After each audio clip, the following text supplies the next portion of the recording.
Yo guys, what's going on? Welcome back to the channel. I'm joined again with Brian we're going to do a match preview today for the Liverpool Man City game on Sunday. Two of the biggest teams in the country go head to head. This is normally a title decider, but obviously the way Liverpool have been playing this year, we're in no title talks at all. So obviously the big talking point going into the game is Man City have only won at Anfield once in 23 years, which is a frigging crazy stat, by the way. I just want to get your point of view. What are your thoughts going into that? Do you think that's just a random stat on paper, or do you think it actually pays dividends into the game? It definitely pays dividends because when you look at it, Jake, it's like that one win has come off the bounce of no fans in the stadium. So Yeah. when you think about it, it's like once City have that sort of atmosphere building at Anfield, they tend to brick it a little bit. And Yeah. I think coming into this game, I just don't see them being the dominant sort of force that you'd expect, especially with the form that they've been on Yeah. over the last couple of weeks. I mean, going back to the previous games, it's always been, obviously, as I said, us and City neck and neck. Obviously, we've fallen off massively this year, but City don't look that great either. There's always this little glimmer of hope that I'm hoping they do somehow get the title. But in the back of my head, I am kind of convinced myself, okay, it's just going to be Arsenal's year. City aren't as good as they used to be, but neither are Liverpool. So it is going to make for a great game. I'm very excited for it, to be fair. It's one of them ones where you can't predict it, it feels like sometimes. I was going to get into that in a minute. So, in my opinion, this has got draw written all over it. What, just before we do a little deep dive, what are your overall thoughts going into Sunday's game? Yeah, I would have said the same as yourself. So I'd actually originally predicted talking tonight with my brother. I would have said 1-1 draw. I would have said Yeah. I had score predictions and everything. So I said Ekatike to score, and I think Marmoush to score. Reading what City fans are saying, they seem to think Marmoush is going to start this game instead of Haaland. He hasn't been as good. Haaland, he's not. He's just not that sort of player to link in play. Whereas you have a player like Marmoush is obviously one of the complete packages in the Premier League, just hasn't got the game time for City. So that's sort of my view going into it. It is funny with Haaland. I saw like someone say it and they hit it spot on. It was like he's the best, worst player possible because with Haaland, Yeah, he'll go missing, but then it's like if you put him in your FPL team, he won't do nothing. The 1 week you take him out, mate, he's getting 4 goals. So it's like yeah, he's a complete exactly. nightmare. Obviously, earlier on in the season, they did absolutely demolish us 3-0 at the Etihad. But on paper, Liverpool are poor at the Etihad and Man City seems to do well. But then it's vice versa when they come to Anfield. Do you think the 3-0 was a one off, or do you think it's going to be a similar story? I think looking back on that result, right, I came away from that game and I thought that scoreline flattered them a lot. And not to say that they didn't deserve to win, because I did think coming after that second half, look, they absolutely dominated the play. Yeah. But in that first half, we have the goal that's disallowed where you think that's a goal. Like at the end of the day, Virgil van Dijk's goal should stand. We should be going in halftime 1-1, and that's a completely Yeah. different complexion of the game. Yeah. Then you see the second half and you think, right, City have deserved their win. But I don't know if you look at the goals and you think screamer, deflected goal, and you think, right, well, Yeah. they deserve the win, but 3-0 has definitely flattered them a little bit. I don't think they'll be going into Anfield thinking, oh, we're going to dominate this game, or you don't get that Yeah. sort of look at Anfield, especially with the crowd behind you. And in a game like this, the Anfield crowd will be rocking. We did have a penalty save as well, but I agree with you there. There was a lot of dodgy referee decisions. I still don't think to this day that was even a penalty. So I'm glad No. Mama Dash Daily did save it. Fucking hell. Looking at Liverpool's recent run of form, obviously one defeat in our last 16 games, which is that loss to Bournemouth, which was completely deserved, by the way. Bournemouth should have peppered us, but we were awful in that Yeah. game. We were lucky to even make it 2-2. In that 16-game unbeaten run, though, there's been 6 draws. It has been a complete facade. Do you still think Liverpool can be up there competing, or do you think the season's gone now? You know, reset, focus on next season. What are you like? What are your thoughts on the remainder of the season? We've only got a couple of games left, really. It was funny because I read a stat just before we had played Bournemouth, and it was so John with Burnley, Arsenal, Leeds, and Yeah, was there one more in there possibly? That I'm not thinking off the top of my head. But essentially, you look at those games and you think, right, Arsenal, if you have a fit striker up top, you probably win that game. You get 3 points potentially, right? Emirates is obviously a tough place to go. But you look at Leeds and you look at Burnley, and you think that's, you should be getting 3 points in both of those yeah, games, not just coming away from two with those two games, 2 points. That's potentially title challenging form. And it's mental to look at the points that we would have picked up from those games were potentially six points off Arsenal. You think you could turn that over easily over the next couple of weeks. So it's weird coming into this game, and especially after the Bournemouth game, because we were beaten and we were well deservedly beaten as well. So it's a weird one, isn't it? Going back to the Arsenal game as well, if Conor Bradley's shot goes in and doesn't hit the bar, oh my word. Obviously, we've touched on City being very poor at Anfield. Their away form's not great either. They've got no wins in their last 2 away games, conceding 2.3 goals per game. But they are unbeaten in their last 5, and they absolutely demolished Newcastle last night. The Anfield crowd will play a part. Is there a key thing in this game that will decide it for you, or do you just think Anfield crowd, the crowd should help us out, be that 12th man, or do you see it a bit more than that? Yeah, I think in this game, I think Hugo Ekitike decides this game. I think having the complete striker in this game will change everything. And I think, look, you look to your big sort of players and you look to maybe Mohamed Salah or you look to maybe Dominic Szoboszlai, but I think a player like Ekitike is the difference in this game. I think maybe Florian Wirtz is another one you can look to, and their sort of relationship that they're building is going to be a huge factor in this game. But genuinely, the form that Ekitike is on at the moment, the way he plays in and out of those channels, genuinely, I don't see that City defense anyway, able to sort of, hold him back from what he's able to do. And I think he's going to be a big factor in this game. And that's why I think coming away from this, I predict a 1-1 draw, but I wouldn't be surprised if we nick a win and it's Ekitike getting the headlines. That'd be absolutely unreal. I mean, big fan of Ekitike. Wasn't sure about him when he did come to the club, but boy, oh boy, he's changed my mind completely. I called it at the start. I have a video and I have it saved for everyone to hear about it. But I said best striker in world football come the end of the season. People will be talking about him, raving about him. And I'm so glad I have that video out there on the internet for the time. There you go, man. You've got the receipts. Obviously, big talking point, Mark Gahey. Not going to touch on it for too long because it is getting boring now. Liverpool should have signed Mark Gahey. He missed out on him twice. City's defence, Mark Gahey up against Ekitike. Who's getting the better of each other? Ekitike. I'm have to back my boy, but Mark Gahey is honestly quality defender. We missed out on him. We should have got him. City obviously nick him off us. It is what it is. Same as Semenyo as well. We was looking at Semenyo. That'd have been a great signing, by the way, but they have gone to City, so it's one of them really. Not a lot we can do. Semenyo is a quality player. He's the one I probably fear the most out of that City side coming into this game, because I think honestly the attacking threat that he adds, he's so dimensional as well. He can play across all front three. He's brilliant. You got players like Foden as well now that have fallen off massively this season. That obviously this may be arrogant to say, but I'm not going into this, individualising players. Obviously, we spoke about Mark Gahey, Semenyo then, but City of previous years, you could say De Bruyne, Foden, even Ederson. He used to play massive parts in games. Whereas now, they haven't really gone as individuals. It's more of a team now, if you know what I mean. 100%. And you even think of like Rodri, for example, where you look at him and you think after his injury, has he kind of just fallen off a cliff nearly? Not to be bad to him. Obviously, he's had the massive injury, but you look at him and you think he's not that level that he was before. He was the best holding midfielder in the world. You could probably argue the best midfielder in the world. He obviously wins the Ballon d'Or, but yeah, massive. So, going into the game, who needs to win more, City or Liverpool, in your opinion? That's tough because... I think every Liverpool fan is probably in the situation of when you take away this game individually and you think, right, long term, would you rather City win the title or Arsenal win the title? And then when you can strip that back and you go, we need this win more.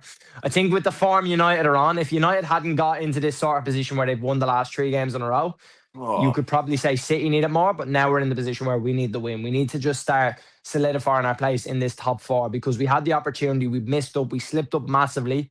Right now we need to get a foothold on it because results will come where we start to drop more and more points, and we can't allow that to happen, especially in this sort of bracket where United and Chelsea have started to really come alive over the last few weeks. I 100% agree with you. Liverpool need to solidify and chase down that Champions League spot, which we are kind of slipping away from. If we draw this, it's so tight around us, As you said, United, Chelsea, etc. The gap will just get bigger. And then if Liverpool don't get Champions League football, that hurts our summer massively because Champions League football is such an attraction. Liverpool's an attraction anyway, but if you try to sign players and whatever, or we're in the Europa League, it's not the same, is it? It just adds to the manager's whole situation, doesn't it? And you don't want that. Like Yeah, I've sat here and listen, I've been so critical of the manager over the last few weeks, and I'll we hold we my all hands up to have. say that. Yeah, yeah, And that's the thing with him, but I'm so ready to just get behind them and just to have that yeah, sort of feel where it's like, look, whatever you're going to do over the next 3, 4 months, just do it, get it done, get us the results that we need. There's no point in criticizing because it's quite clear he's not going to get sacked. So just yeah. get behind him, back him. Let's just get Champions League football, hopefully win a trophy, and then we can reassess everything as a whole from that point on. It is funny because I've said for ages, I've said Slot will not get sacked. One, because there was no one to bring in at the time. There's still not really. People are Yeah. speaking about Alonso, Enrique. That's happening in the summer regardless. And nothing's going to happen now regardless. So I did a video on it saying Slot will not get sacked. And he did get a lot of hate, but, Liverpool's not a sacking club. He won us the league last year. We're still in the FA Cup, still in the Champions League. If we were out of those two competitions already, then fair enough. But the club aren't going to react to Slot getting a sack anyway. We've still got the signings. I mean, how good does Wirtz look now, by the way? The last couple of months really, really changed his form around. Alexander Isak been appalling this year. Obviously, broke his leg or whatever. So bringing in a new manager doesn't automatically fix those problems. So I've never really been Slot out, but we did a podcast. I think it was like November, December, and you did say Arne Slot in, out, shake it all about. And I think that is the general feeling. The general feeling around the club anyway, because people aren't happy, but it's like, what else is out there? Like, the grass isn't always greener. Yes, Alonso would be brilliant, but Do you Alonso will know need a transition period as well. So it's like, do you know what I mean? you weigh it up? Do you know what the thing with Alonso is? And I've thought about this over the last few weeks because I'm so Alonso in that I'm like, am I really Alonso in or what is it? And I think it's trying to grasp that emotion that you have from Jurgen Klopp, and you think, Yeah, can we just get something similar to that? And I think everybody would be so Alonso in. Everybody would be so, I want to see Shabby Alonso do well. If you take away the Alonso glasses or maybe the emotion from that, the only manager for me that I would definitely say will do a better job than Arne Slot, and I could put my life on the line saying it, is Luis Enrique. I think he is yeah, the closest manager you will ever get to the Jurgen Klopp gene, on top of how much of a pedigree that he has as a manager, how good he actually is. And that's who I want to be the next Liverpool manager if I had a choice. But other than that, I'm in on Alonso because I love him. But it's yeah. hard to just stay a staple on that. So Liverpool have had loads of great games with City over the years. Is there any that come to your mind straight away? I've got two. I've got my two written down. So my first one is I put it on my Instagram story earlier because it completely come back to my mind. October 2022, Mohamed Salah 1v1, 1v1, curled it. Beautiful goal. That was a really, really tight, tough game as well. And the second one for me, maybe a little bit more niche, was the Champions League quarter final back in 2018, the 3-0 demolition job, and that Oxlade Chamberlain goal when he absolutely Yeah. rifled it into the top corner. We had them on toast that game. Is there any games that come to your mind when it's like a personal favourite when we played City? Do you know what, right? And I'll give you two now, and they're very similar to yours. And I made a video on this, and I literally just posted it. But that sort of, everyone will say the 18-19 game, and look, we lost the 2-1, and that is peak Liverpool City, that is peak Premier Yeah, League in my opinion. You won't see a better yeah, game. But I'm going to move away from that, and I'm going to say I think two of the games we played in 21-22 are genuinely peak Manchester City and Liverpool. And I think it comes to the 2-all draws, both of them home and away. But the one game I will say that instantly sums up Liverpool and Manchester City is that FA Cup semi-final, where it's you yeah, go 3-0 up, right? And Thiago has that little dink that he does for Mane to curl it into the bottom corner, right? And I think we go 3-0 up, and you are 3-0 up against any opponent. You think the game's done. You're happy. You're sitting there relaxed, and City come back and hit you with two goals, and you think yeah, this is it. Now they have 12 minutes to get the third goal and bring us into extra time. Obviously, we go on to win the game, but there's something about that game and that season as a whole, and every single game we played against City that year, where I just thought, wow, like that is the best football we will ever see in the yeah, Premier League, and obviously outside the Premier League, everything. And the one travesty that we have, and I said it in the video, is we didn't get a Jurgen Klopp, Pep Guardiola Champions League final, and Real Madrid, because they were so good, the comeback kings, robbed us of that. We Yeah, should have had a Liverpool Manchester City Champions League final that year. That would have been the greatest final in my eyes yeah. possible. It would have. That'd have been amazing. You touched on it there. That's the only game we did really miss out on. I mean, they've had so many. Oh, the rivalry. So it was. I'm Do you know what? speechless. While we might not absolutely despise each other as clubs, I think there's just that utmost respect, and you see it from the players all the time, and I absolutely love that. Yeah, I love, and it might be that sort of, maybe I don't get that sort of feeling all the time that I hate Manchester City, and while I hate them for a title rival, I still will always respect them the most out of any club. yeah, Even though, look, we can talk about what they do off the field and the charges, but I'm not going to touch on that. I'll just touch on them, the players and the manager. Unbelievable, unbelievable. When you look at them as a yeah, club, as they how they play football, and as a title rival, wow! Like I love City. Pool is the best title rival in my opinion, and that the Premier League will yeah. ever see. I've got to echo that. I mean, never hated City. Two big rivals for Liverpool for me: Arsenal and United. Yeah, Everton, I don't really care for them. They nick a couple of draws, and then that's their year done. Like let them have that draw. The two yeah. biggest games for Liverpool for me is always Arsenal, Man United. Despise United. Any United fans watching, one of them. City, City though, it's almost like there's no hate. It's like great recognizing great. Always been up there, Yeah, challenging for the Prem. Guardiola did get the better of us most of the time, but bit of a cringy thing to say, but we've always gone toe to toe with them. If you know what I yeah. mean, no one can really say that. Oh, okay, maybe Arsenal recently, but when I look at Arsenal City, there's something there with Arsenal. They're just not. They're Arsenal not good to force it too watch. much. Yeah, and as well, watching that Jurgen Klopp team, watching how Liverpool used to play, people would go, "Wow." You Yeah. watch Arsenal play. I don't think I've watched Arsenal play once and gone, "Wow, what a team." I honestly haven't. And this set piece FC, whatever, I don't know with Arsenal. There's something missing there. I don't know if you feel that as well. Do you know what with Arsenal is? I think they force their sort of status on everybody as if they're meant to Yeah, be recognized as like Liverpool and City sort of standard, that they've won everything. And I think they need to remember they haven't won anything major in 6 years now. yeah, And look, they probably will go on to win the title. And I think in what has been a really poor year for the Premier League, look, fair play, you've been the best team. yeah, I don't look at them and think, "Wow, that's amazing. That's what I want to see my club do." But yeah, hats off to them. If they win the Premier League, they deserve to win it. I don't think many other teams have competed, and unfortunately, looking at it, City haven't competed. But I just think back to what we had a couple of years ago. You will never see another season like, what was it, 97 points, and sorry, 99, was it 97 points and then 93 points from yeah, Liverpool to finish yeah, second in both years. And look, people say you didn't win it, but to come that close, to compete on all fronts, to compete in the Champions League, to compete in the FA, the Carabao Cup, the yeah, league itself is a tremendous achievement alone. And I would be more, maybe it's biased, but I would be more quicker to put my hands up and clap a team like Liverpool that finished second than I would this Arsenal team now. And while they might go on to do great things, and hopefully for a neutral sort of standpoint that they get better at playing football, yeah, yeah. I can't applaud them now for what they're doing. I don't think it's anything special. Then your final prediction going into Sunday's game, all your life savings, everything's on it. Your best version of events and what's going to happen on Sunday. I'm gonna tell you right now how this game is gonna go, because I've Go on. I've read the script, right? This game is gonna be 1-1. Yeah, Ekatike is gonna score and Marmoush is gonna score. Marmoush is gonna score, I would say, maybe 20 something minute he'll score if he starts. Or it'll be yeah, Haaland. It'll be Marmoush or Haaland, but I'm gonna say Marmoush for argument's sake. 20 something minute. Ekatike will score in about the 70th minute. And I guarantee from the 70 minutes to the 90 minute, we'll dominate. We'll hit the post. We'll have so many chances. Won't kill the game off.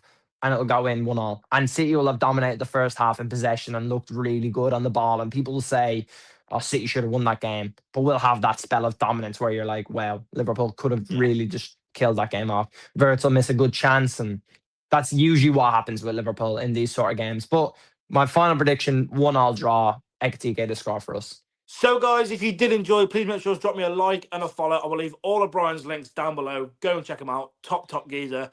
Thank you all for watching. I will see you next time.